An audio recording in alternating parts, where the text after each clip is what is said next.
Hello SS news viewers, நான் உங்க ஹர்ஷா. நீங்க பார்த்துட்டு இருக்கிறது எஸ்எஸ் இன்ஃபோ நியூஸ். ஸோ இன்னைக்கு நடந்த சுவாரஸ்யமான விஷயங்களை பத்தி தான் நம்ம பார்க்க போறோம்.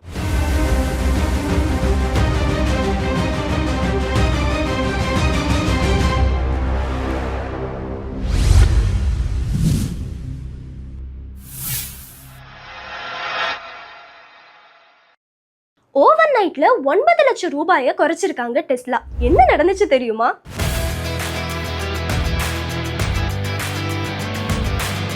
கடந்த ஆண்டு இந்தியால டெஸ்லா மாடல் ஒய்யை இன்ட்ரடியூஸ் பண்ணியிருந்தாங்க.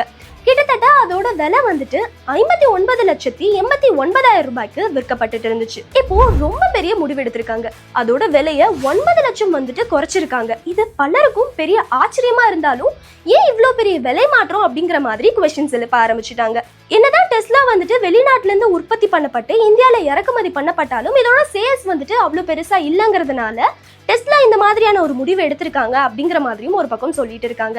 இந்தியால Tesla model Y long range வேரியண்ட்டை ஸ்டாப் பண்ணப்பட்டதாகவும் கூறப்படுது. இன்னொரு பக்கம் ஸ்டாண்டர்ட் வேரியன்ட் தான் இந்தியால இருக்க போகுது அப்படிங்கிற மாதிரியும் சொல்லிடுறாங்க. இப்போ இந்த காரை 2026 மாடல் ஒய் அப்படிங்கிற நேம்ல பயங்கரமா அப்டேட் பண்ணிருக்காங்க. கருப்பு நிறத்துல பிரீமியம் கேபினட் கொண்ட இந்த கார் ரொம்பவே லக்ஸூரியா அண்ட் இப்போ 9 லட்சம் விலை கம்மியாகவும் வந்திருக்கு. அப்புறம் என்னங்க, டெஸ்லா காரை புக் பண்ணிடலாமா?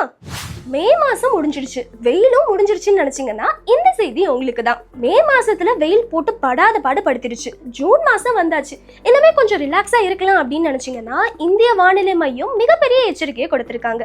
நிறைய இடங்கள்ல வெப்பம் இன்னுமே அதிகமா இருக்கும் அப்படிங்கிற மாதிரி சொல்லியிருக்காங்க. அது மட்டும் இல்லாம வெப்ப அலைகள் வீசக்கூடும் அப்படிங்கிற மாதிரியும் சொல்லியிருக்காங்க. இதுல குறிப்பா ஹரியானா, பஞ்சாப், பீகார், ஒடிசா, குஜராத், ஆந்திரா, மகாராஷ்டிரா, தெலுங்கானா உள்ளிட்ட மாநிலங்களும் தமிழ்நாட்டில் இருக்க சில மாநிலங்களும் ரொம்பவே பாதிக்கப்படும், வெப்ப அலை வீசும் அப்படிங்கிற மாதிரி சொல்லியிருக்காங்க. போன வருஷத்தை விட இந்த வருஷத்துல மழைப்பொழிவு அப்படிங்கிறது ரொம்பவே கம்மியா இருக்கும் அப்படிங்கிற மாதிரியும் சொல்லியிருக்காங்க. இதனால மக்கள் அவதிப்படுறது மட்டும் இல்லாம விவசாயம், குடிநீர் வசதி, மின்சார தேவை இது எல்லாமே பாதிக்கப்படும் சொல்லியிருக்காங்க. அந்தந்த மாநில மாவட்ட அரசுகள் முன்னெச்சரிக்கை நடவடிக்கை எடுக்கணும் அப்படிங்கிற மாதிரியும் வலியுறுத்தி இருக்காங்க. பொதுமக்களான நமக்கு ஹைட்ரேட்டடா இருக்கணும், தேவையில்லாம வெயில்ல போக வேணாம் அப்படிங்கிற மாதிரியும் சொல்லியிருக்காங்க. தினமும் ஒரு வடை பஜ்ஜி சாப்பிட முடியல, கொலஸ்ட்ரால் அதிகமா இருக்குன்னு பயப்படுறீங்களா? இதய நோய் மற்றும் கொலஸ்ட்ரால் பிரச்சனைகளால பாதிக்கப்பட்டவங்களுக்கு நம்பிக்கை கொடுக்கிற விதமா ஒரு புதிய சிகிச்சையை கண்டுபிடிச்சிருக்காங்க. வேர்ப் 102 என்ற மரபணு மாற்று சிகிச்சை மூலமா உடல்ல நிறைய பெனிஃபிட்ஸ் கிடைக்குது. குறிப்பாக கெட்ட கொலஸ்ட்ரால் 62% வரை கட்டுப்படுத்தப்படுது. அண்ட் இது என்ன பண்ணுது அப்படின்னு பாத்தீங்கன்னா, இந்த சிகிச்சை எடுத்துக்கிறது மூலமா கெட்ட கொலஸ்ட்ரால் அதிகப்படுத்துற மரபணு மாற்றி அமைக்கப்படுது அப்படிங்கிற மாதிரி சொல்றாங்க. சோ இதோட எஃபெக்ட் 18 மாசங்கள் நீடிக்கும் அப்படிங்கிற மாதிரியும் சொல்றாங்க. கொலஸ்ட்ராலால ஏற்படுற நிறைய ப்ராப்ளம்ஸ்க்கு இது ஒரு சொல்யூஷனா இருக்கும்.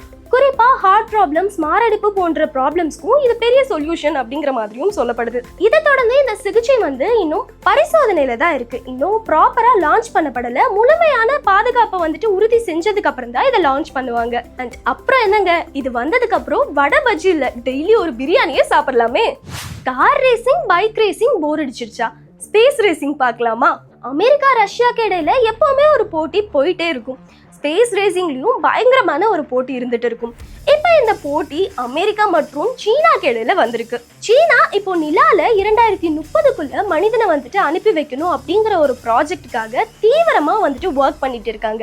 அதே மாதிரி அமெரிக்கா ஆர்டமிஸை வச்சு எப்படியாவது நிலாக்கு மனிதனை அனுப்பி வைக்கணும் அப்படிங்கிற மாதிரி ஒரு பக்கம் ஒர்க் பண்ணிட்டு இருக்காங்க. சீனாவை எடுத்துக்கிட்டோம் அப்படின்னா லாங் மார்ச் 10 ராக்கெட், அது மட்டும் இல்லாம மங்சோ விண்கலத்தை ரெடி பண்ற திட்டமும் தீவிரமா போயிட்டு இருக்கு.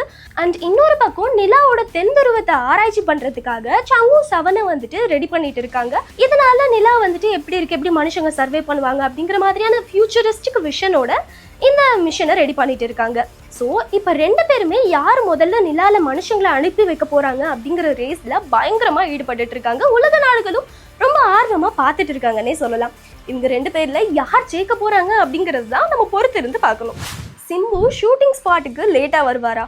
பல நாள் எழுந்த சர்ச்சைக்கு தயாரிப்பாளர் தானு இப்ப பதிலளிச்சிருக்காரு. அரசன் படப்பிடிப்பு நிறைய விஷயங்களால லேட் ஆயிட்டு இருந்துச்சு. இப்ப அந்த படப்பிடிப்பு பயங்கர வேகமா போயிட்டு இருக்கு. அரசன் படம் வெற்றிமாறன் அவர்கள் இயக்குறாங்க, சிம்பு அவர்கள் நடிச்சிட்டு இருக்காங்க. அது மட்டும் இல்லாம இதோட தயாரிப்பாளரா தானு அவர்கள் தான் இருக்காங்க. ரீசெண்டா அவர் கொடுத்த பேட்டியில அவர் ஒரு விஷயத்த ஷேர் பண்ணிருக்காரு. எப்பவுமே சிம்பு அவர்களோட படம் வருது அப்படின்னா அவர் எப்பவுமே ஷூட்டிங் ஸ்பாட்டுக்கு லேட்டா தான்ப்பா வருவாரு அப்படிங்கிற மாதிரியான சர்ச்சையும் எழுந்துட்டு இருக்கும். இந்த தடவை அதுக்கு ஒரு முற்றுப்புள்ளி கிடைச்சிருக்குன்னு தான் சொல்லணும். தானு அவர்கள் என்ன சொல்லியிருந்தாங்கன்னு பாத்தீங்கன்னா, சிம்பு அவர்கள் படப்பிடிப்புக்கு சீக்கிரமாவே வந்துருவாரு, 1 hour முன்னாடியே ஷூட்டிங் ஸ்பாட்ல இருப்பாரு அப்படிங்கிற மாதிரி சொல்லியிருந்தாரு. அது மட்டும் இல்லாம யாரு லேட்டா வருவார்னு சொன்னா அப்படிங்கிற மாதிரியும் கொஸ்டின் மார்க் எழுப்பியிருந்தாரு. ஸோ இத்தனை நாள் தொடர்ந்த சர்ச்சைக்கு இப்போ ஒரு முற்றுப்புள்ளி வச்சிருக்காரு தயாரிப்பாளர் தானு. இந்த படம் சீக்கிரமா ரிலீஸ் பண்ண பிளான் பண்ணிட்டு இருக்காங்க. படம் எப்படி இருக்க போகுது அப்படிங்கறத பொறுத்து இருந்துதான் பார்க்கணும். கேபிஐ பாலா இப்ப அடுத்த படத்துக்கு கமிட்மெண்ட் கொடுத்திருக்காரு. இந்த படத்துக்காக 8 மாதங்கள் கடுமையா பயிற்சியும் பண்ணிருக்காரு. கேபிஐ பாலா காந்தி கண்ணாடி அப்படின்னு ஒரு மூவி மூலியமா ஹீரோவா தமிழ் சினிமாவுக்குள்ள என்ட்ரி கொடுத்தாரு.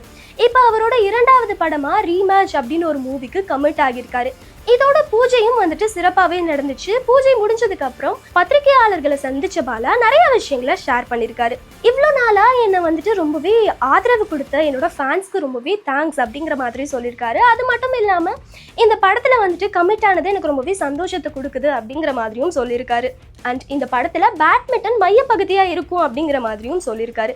படக்குழு இந்த படத்தோட கதை என்கிட்ட சொல்லும் போது நான் ஒரு பேட்மிண்டன் பிளேயர்னு தெரியாம சொல்லியிருக்காங்க அப்படிங்கிற மாதிரி நகைச்சுவையா சொல்லியிருந்தாரு. 8 மாதங்கள் கடுமையாக பேட்மிண்டன் பயிற்சி எடுத்துக்கிட்டதாகவும் சொல்லியிருந்தாரு. இதை தொடர்ந்து இந்த படத்துல லீட் ஹீரோயினா தானு ஹர்ஷா நடிக்கிறாங்க. அவங்க ஆல்ரெடி ஒரு பேட்மிண்டன் பிளேயரா இருந்தவங்க. ஸோ இவங்களோட காம்போ எப்படி இருக்க போகுது அப்படின்னு சொல்லி ரசிகர்களுக்கு பெரும் ஆர்வத்தை தூண்டியிருக்கு. அது மட்டும் இல்லாம இந்த படத்துல செல்முருகன் நடிக்கிறது எனக்கு மகிழ்ச்சியா இருக்கு அப்படிங்கிற மாதிரியும் பாலா சொல்லியிருந்தாரு. கடினமா உழைச்சா வெற்றி பெறலாம் அப்படின்னு சொல்லுவாங்க.